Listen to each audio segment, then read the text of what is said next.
Good morning to day 128. It's 6:30. Yeah, 6:30.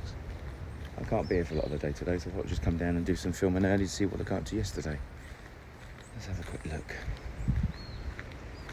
So the excavation was underway yesterday as well. Around septic tank, 1,300 gallons, and fibre pole. And obviously they've been digging out right down here and try and get around the excavator. So what they did yesterday, we didn't actually know the exact measurements. So the guys actually dug out a 12-foot by 6-foot hole, and then one at the rear as well. Looks a bit boggy down there, so I'm not going to get down there. So that is ready to install today. The plumber was here as well. Not too sure if he's managed to get all the actual pipework that he needs ordered up.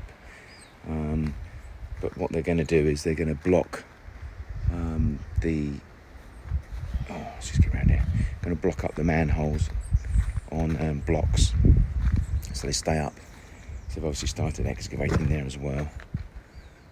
So the manholes are going to be over in that corner. I think they had to chisel for a bit of block yesterday as well, because rock, because they hit rock quite shallow. So the drainage pipes are there. So all the drainage pipes will obviously connect on here, and then we've got in the far corner over here, there's a manhole. There's another manhole about here, and then it will follow up here to here. So it looks like they're hitting rock. So they're going to have to do a bit of a. They've got like a little Kango machine that goes on the end of the actual on the end of the digger. In fact, he's had it on there, what they call it. But anyway, I'm sure that was making some noise yesterday. So they moved all the stone a little bit further forward. These are the manhole covers. How they prop them up here, I'm not too sure. But obviously they will need to be propped up. Get upstairs and have a look what the guys did up there. Big shout out to Tim as well, who I met last night at Maydean's. Thanks for watching the videos, buddy. Like and comment and all that sort of stuff. There's little footprints up here as well, like a cat or dog. Okay, so we seem to be at a height on most of the blocks now. Obviously poured some of the columns. Spin you around. So the front is now at 12 courses as well. I've been making these. I'm not too sure whether these are actually big enough. They're meant to be 12 inch. Doesn't look 12 inch to me. I did say that yesterday, so I'll speak to him about that. So we're at 12 courses, pretty much everywhere. Basement obviously has been cleansed out as well. Also taking some of the boxing off where they've been pouring. And the carpenter actually did quite a few of those yesterday, so I'm not too sure if I managed to pour that one yet. It looks like there's concrete at the top. So they poured that one, and they're going to have to do the same here. Box that one in, they've obviously started. They'll box that one in as well and do the same thing. Then the carpenter's got to box these up as well, ready for pour. The steel benders have still got to sort this one out. God knows what the hell is. I think they're also afraid of it. Seem to be avoiding that one for some reason. As the bricklayers seem to be on this column for some unknown reason. So we've still got to sort the columns out. So the steel benders are obviously trying to make the ring beams. The ring beams have got to go in today. So they've all got to go around sooner rather than later, because then we've got to box up and pour, and then we can't lay blocks on top of those until obviously the concrete's gone off. So today really is trying to get those ring beams in and get those poured, so that tomorrow they can actually get the blocks taken to height. So he's got to work with them to try and make sure they do that today. I'm not too sure if anything took place over here yesterday. I don't think there's really a lot to do here apart from cleaning it down here. Okay, so yeah, the labourer's got all the stuff out of there, swept out, emptied. We need to get the rest of this this boxing off. A little wood up to here, so he's going to get rid of that, I assume. Which is absolutely fine. and get a little bit more of a overview of what's going on down here. So as you can see, the manhole. I'm not too sure why they're digging so deep down for the manhole, because we are quite up in the air there.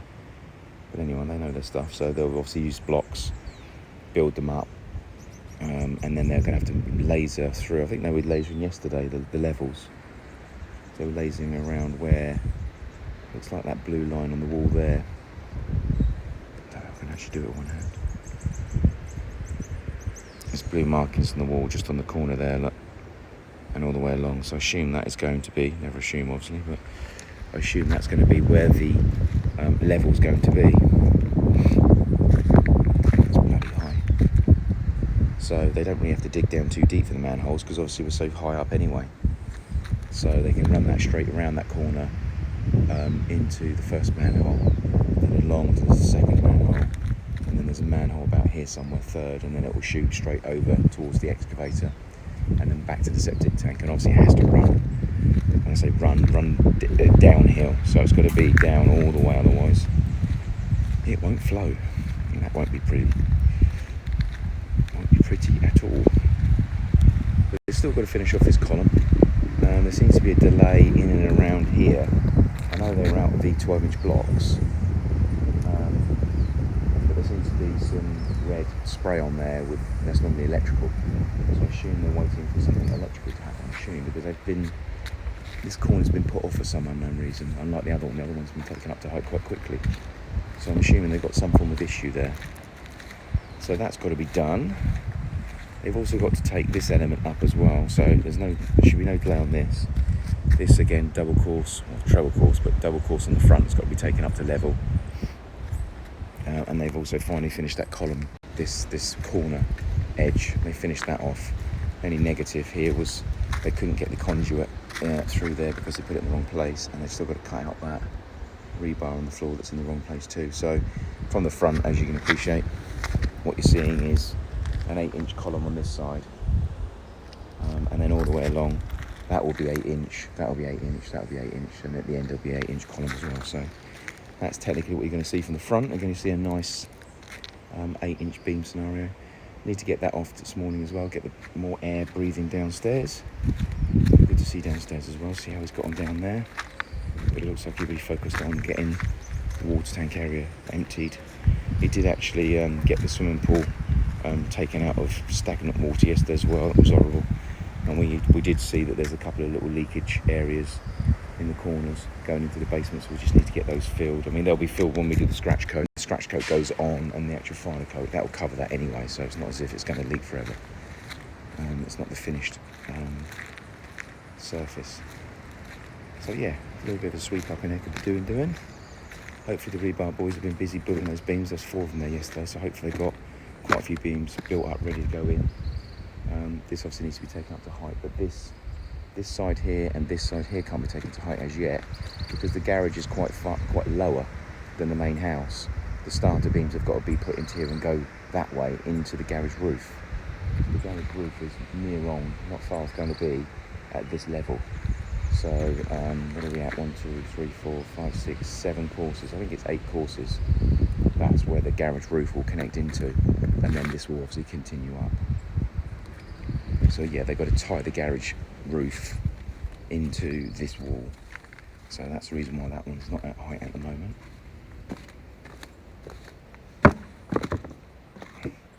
And then on from the drainage point of view, like I said yesterday, we're going to start on here. So they need to take from the excavator up the side of the building to where that telegraph pole is, and then they need to come straight across here, straight down the front of the building there to pick up the bathrooms.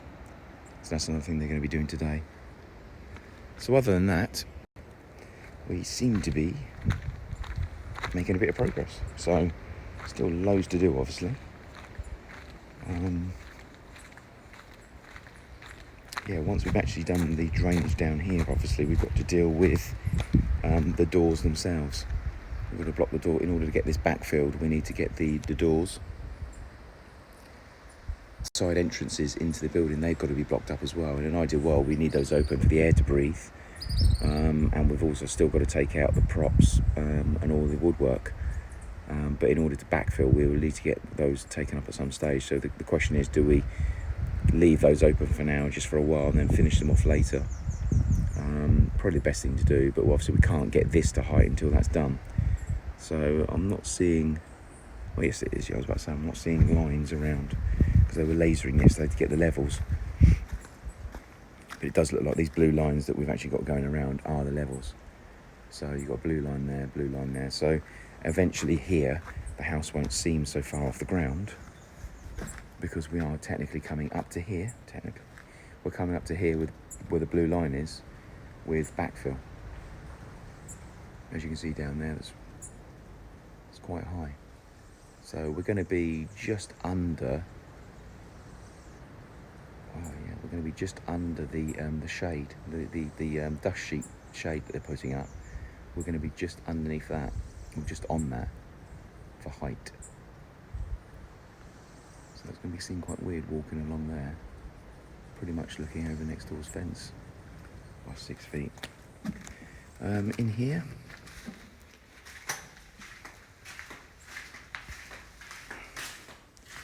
I'm going to see a great deal, but he has swept out in here, fair play to him.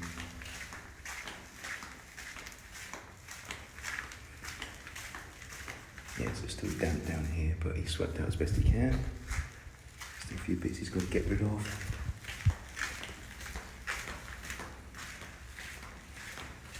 The basement itself is a lot drier now. Yeah, loads better. Actually drying out, which is good. But we need to get some air in here. So, I do need to take those dust sheeting off upstairs to get some air going in there. And around here where the guys have been actually doing the cement mixing as well, what they've been doing is covering up the pipes so they don't damage them. But obviously what that's doing is not allowing those to breathe as well. So it's just a nice little, in that corner there where the main service is coming in. They've obviously been taking the blocks and the bricks and everything up there, and they've been trying to protect the pipes. But as a result, they've covered them up, so there's no air coming in there. That's quite a bit of air in. So yeah, and that's the other thing we've got to do around here as well, which we have actually prepped for. We've actually got pipes. We've actually got pipes here as well. So we've got pipes going through here, this side of the building here, all the way down. There's 4-inch pipes. Hi Connie, how are you? Huh? Always. Yeah, 4-inch pipes going all the way down the building here to try and let it breathe. So they're gonna be opened up at some stage. So we're gonna need that all the way along. And that lets air come through this side of the building and flow through the other side. So they're actually in this pore. So that's where we're gonna end up placing them. And then we're also gonna put one quite big fan unit at one end here, one central here, and one at the far end on the right there, just to allow, there'll be electric as well, so they'll draw air in and out.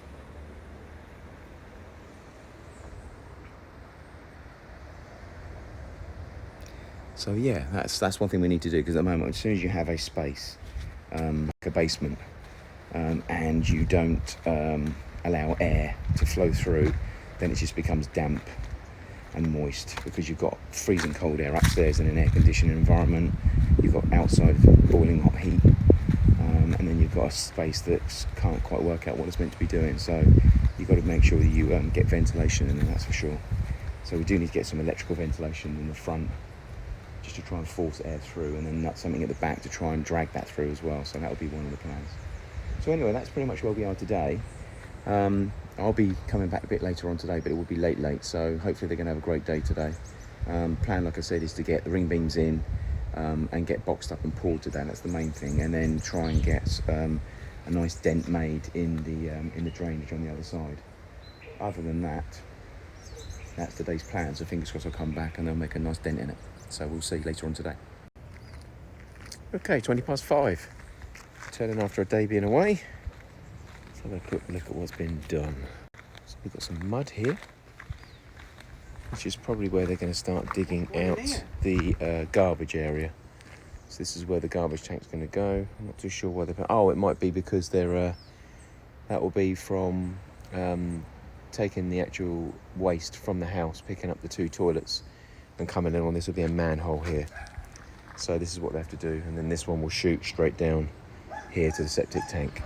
So we've obviously got the garble that'll have to be continued around here, the garbage tank and the electric connections, and they'll have to take the power straight through here as well. And then they've been working on the septic today as well. So I'm not too sure if they managed to get any of the manholes in, so let's have a quick look. Yeah, so we've got some concrete going down for the manholes. Here's one. Pulled lines, which is great. Can't beat it when you see some lines. Here's another one. And this one's already been unboxed. So this is what they physically do. They're preparing down here. They shouldn't have to put a manhole down here because all we're doing is a grease trap out of here for the kitchen. So that will come to here and come straight on. So that'll be a small one here. But I would have thought they'll take it straight down to here and then they'll rod it. If there's any issues, they'll rod backwards. So that will then go all the way along. Pick up here. This one will pick up all of these. These will come out to here. All of the ones that are in here that are going to be busted through, so all these orange lines here, they will be busted out the wall. They will diagonally come over and join this one. So that's the manholes. Septic tank, as you can see, is sitting here, ready for my family and their rotis. I'm not too sure what he's been doing it now. I'm not sure there's anything that needs to be done in there, but the one thing that did need to be done, if I can get down there to see whether they've actually started or not. Oh, God. So as you can see, we're very close to the water table. So what they've been doing, they've been busting out the rock. The rock was probably around about where this is here. So they busted through the rock here, look, and that's how close we are to the water table. So what they'll have to do in here is actually put sand in there and to the point where it's nice and stable. And then they'll obviously put the septic tank straight in. I'm not too sure what they do here with regards to filling around it, but they'll have to fill around it so it can obviously not move. And that will be connected via this side to the suckwell. Suckwell meaning it goes up and down and literally. I'm filming, mate. Hello. So he's asking what they are. They're bars that will connect into the steps. Them? Oh, this is the base for the manhole.